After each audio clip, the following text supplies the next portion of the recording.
de Lucas, capítulo 7, verso 36, diz assim: Tendo sido convidado por um dos fariseus para jantar, Jesus foi à casa dele e reclinou-se, como era o costume, junto à mesa. E assim que tomou conhecimento que Jesus estava reunido à mesa na casa do fariseu, certa mulher daquela cidade,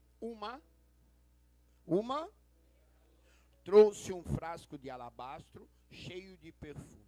E posicionando-se atrás de Jesus, prostou-se aos seus pés e começou a chorar. Suas lágrimas molharam os pés de Jesus, mas ela em seguida os enxugou com os próprios cabelos, beijou-os e ungiu com perfume.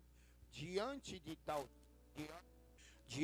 tal cena, o fariseu que o havia convidado falou consigo: mesmo se este homem fora de fato profeta, bem saberia que nele está tocando e que espécie de mulher ela é, uma pecadora.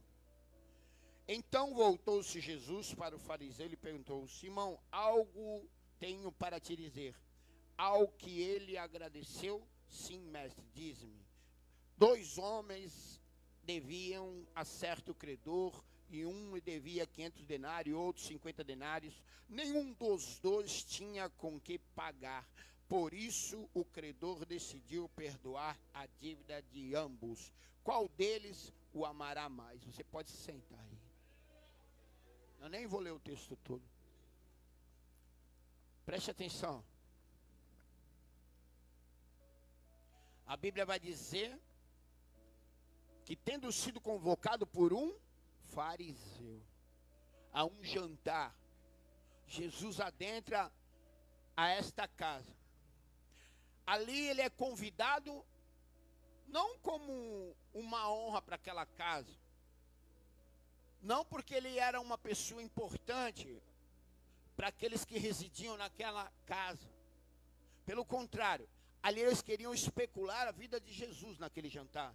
Naquele jantar havia malícia, trama, havia uma armadilha para Jesus. Preste atenção. Em toda casa judaica naquela época, quando alguém vinha para ser convidado e entrar dentro daquela casa, havia protocolos a ser cumprido. Um dos protocolos a ser cumprido era lavar os pés do convidado. Em toda casa havia talhas de madeira onde havia água. Porque o judeu, independente para onde ele iria, se ele iria no mercado, se ele iria ali, ou ele ia acolá, ali, em qualquer outro lugar, quando ele voltava deste lugar, ele tinha o hábito de lavar os pés para entrar dentro da sua. Então isso era um hábito judaico daquela época, não mais, mas daquela época era um hábito judaico. E outro protocolo a ser cumprido era você, quando recebia um convidado na sua casa, você recebia ele com ósculo santo, que é um beijo. E o outro protocolo a ser cumprido era que quando o convidado entrava dentro da sua casa, você ungia ele com óleo, com perfume. Preste atenção. Isto é uma das provas que Jesus não era importante naquela casa. Mas preste atenção, em tudo há um propósito de Deus. Jesus adentra aquela casa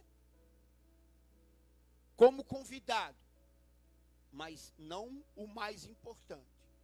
Prova bíblica nessa narrativa. Preste atenção. A Bíblia fala que Jesus se assenta na mesa, reclina-se os pés, porque na mesa judaica não havia cadeiras a ser sentado. Eles sentavam em almofadas. E a mesa, e você reclinava os pés. E colocava os seus pés para trás. E a Bíblia fala que no meio do jantar, uma mulher invade essa casa, adentra a esta casa, todos a conhecem como uma. Eles não falam nome, sobrenome dessa mulher, mas conhece ela como uma pecadora. Então essa mulher, ela já tinha perdido o nome e sobrenome, ela já tinha perdido a sua identidade. E é isso, eu vi essa peça sendo aqui hoje narrada. Você vê exatamente o que acontece com cada um de nós quando nós deixamos tomar conta pela nossa carne. O pecado adentra dentro de nós, nós damos vazão à nossa carne, e a Bíblia fala que o salário do pecado é a... E exatamente o que aconteceu nessa peça aqui. Você vê? Que interessante. A menina estava na igreja, na casa da mãe, ela sai, vai para o mundo, começa a dar vazão, começa a ir para as baladas do mundo, que o mundo é atraente aos nossos olhos. E aí, ela tem um desfalecimento. Simbologicamente, ela morre, porque o salário do pecado é a morte. Então, se ela aqui na Bíblia está dizendo que ela não tem nome e sobrenome, que apenas ela é uma, então, para ela, talvez, ela estaria esperando talvez ela já estava olhando para dentro da vida dela, para dentro da situação dela e dizendo assim, agora eu estou esperando. E muitas vezes é assim na minha vida e na sua vida. Nós perdemos a expectativa, perdemos a esperança, perdemos perspectiva de vida. Ficamos esperando a morte ou deixamos apenas o tempo passar. E é assim mesmo. Quantas vezes eu no mundo, eu ficava só esperando o tempo.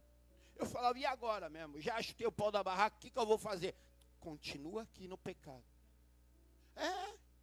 Porque muitas vezes eu tinha vergonha de voltar para casa. Vergonha, não era medo, vergonha de voltar para casa.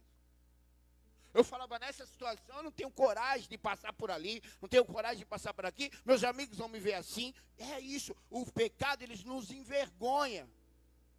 O pecado, ele nos deixa cabisbaixo, humilhado. O pecado faz com que eu e você se humilhe. O pecado faz com que perdemos a nossa identidade. O pecado faz com que perdemos o nosso caráter. O pecado faz com que perdemos a perspectiva de vida. Pior que perder tudo é perder a perspectiva. Nós não temos mais rumo e nem direção. Não conseguimos encontrar um caminho. Nós não conseguimos ter uma luz no fim do... É isso. Porque olhamos para a nossa situação e só vemos escuridão. Só vemos trevas. Imagine você, por isso que eu trouxe Paulo. Imagine você, um homem que tinha perspectiva, que tinha caminho, que tinha luz, que tinha esperança. De uma hora para outra ele cai do cavalo e perde a sua visão. Então, quando você, de uma hora para outra, perde a visão, é a mesma coisa que eu e você, quando nós deixamos dar vazão à nossa carne. Quando nos tornamos pecadores, quando nos tornamos cegos. Ficamos desesperados, porque tínhamos um caminho, tínhamos uma visão. E a partir de certo momento, de repente da vida, ficamos cegos.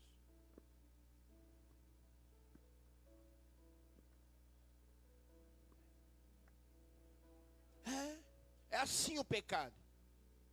Quantas vezes na minha vida, você vai entender agora o que eu estou dizendo. Eu estava dando tudo certo. Estava trabalhando, eu estava morando, eu estava vivendo. Mas de repente, e o que é de repente? É algo que de repente, inesperadamente, como um piscar de olho, de um dia para o outro, as coisas viram. Isso chama-se de repente. E nos de repente da vida, algo nos pega desprevenido. Às vezes, era a minha vontade mesmo. Às vezes, é a minha falta de caráter mesmo. Porque falta de caráter também me leva a pecar. Muitas vezes é o meu comportamento, muitas vezes querendo falar, eu colocar a culpa no diabo. E muitas vezes o diabo não tem culpa de nada. É apenas o meu caráter desviado, deturbado, quebrado, perdido. E eu, por ser mau caráter, coloco a culpa no diabo. querendo colocar no diabo todas as minhas responsabilidades. E dizendo, o diabo me atentou. E muitas vezes o coitado com isso. É verdade. Como é tudo nas costas dele mesmo, ele tem as costas largas, eu coloco tudo nas costas dele, na conta dele. Tudo é o diabo. É verdade. E nem tudo é o diabo. Muitas vezes o que me leva a pecar, muitas vezes o que me leva a fazer algo errado, é a minha própria vontade, é o meu próprio querer. É o meu caráter perturbado. Então essa mulher, ela tinha perdido tudo. Ela só tinha um nome agora, um apelido, uma pecadora. Era assim que todo o povo daquela região a conhecia. Porque os fariseus a conheciam como uma. E uma pecadora naquela época, você tem que trazer a palavra para aquela época, era uma mulher que era colocada de lado, rejeitada. Ela não andava no meio das mulheres. Se você prestar atenção, a Bíblia vai falar em João 4, que uma mulher cananeia, ela vai lavar a sua roupa, ela vai no poço ao meio-dia, quando o calor está escaldante. Mas as mulheres normais, elas vão de manhã bem cedo. E quando Jesus vai encontrar aquela mulher no poço, ela está sozinha. Porque ela era uma mulher. Então uma mulher sozinha, ela não tinha amiga. Uma mulher pecadora, ela não tinha colega. Uma mulher pecadora, ela era uma mulher pecadora. Ela tinha que carregar este nome e o cargo que esse nome levava nas costas. Então imagine ela sem poder ter uma amiga. Imagine essa mulher muito tempo sozinha. Imagina essa mulher olhando para dentro dela e falar assim, por causa do meu caráter, por causa dos meus erros, se culpando, se condenando. Quantas vezes é assim, eu e você? Nós nos culpamos, nos condenamos muitas vezes. Porque olhamos para dentro de nós e falamos assim, ó, já perdi tudo. Perdi minha família, perdi meu casamento, perdi meus filhos, perdi os meus amigos por causa do meu pecado.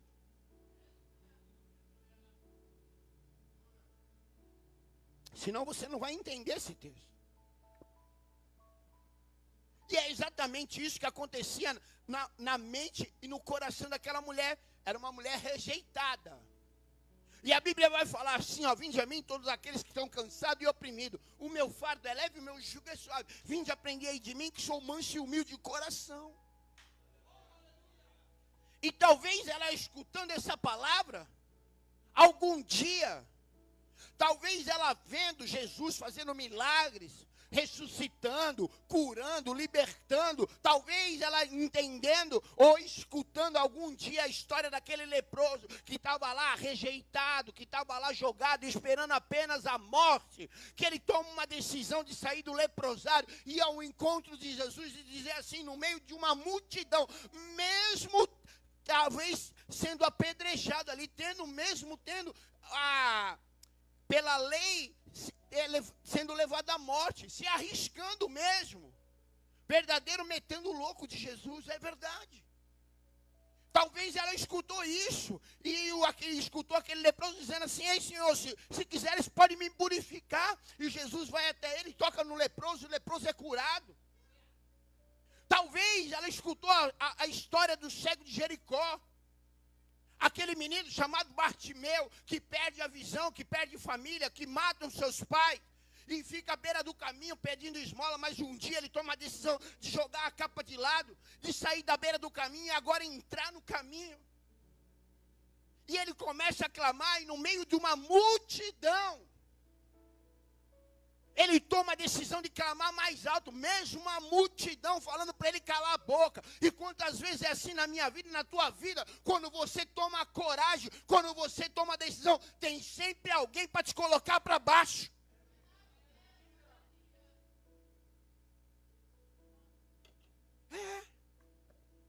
E é assim que ela está escutando. Porque essa mulher é corajosa. Preste atenção, talvez ela escutou a história da mulher do fluxo de sangue, que há 12 anos vinha com uma hemorragia. Uma mulher que para a lei judaica era impura. Ela ela não podia tocar e nem ser tocada pela lei judaica. Porque se ela tocasse, fosse tocada, e ela fosse contra a lei, ela ia ser colocada fora dos muros da cidade e ser apedrejada. Mas essa mulher, ela toma uma decisão em meio à multidão, mesmo em meio à sua fraqueza, meu mau cheiro, em meio a situações adversas, de romper a multidão para trocar na borda da orla de Jesus. O cego em meio à multidão, que começa a clamar mais alto.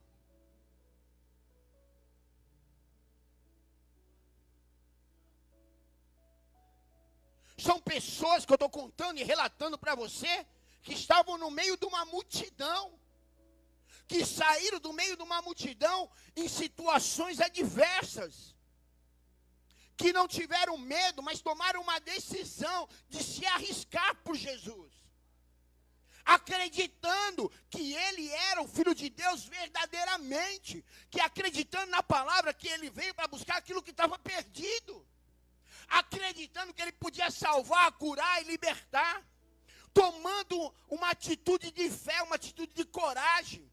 E quantas vezes em meio à nossa situação nós ficamos paralisados.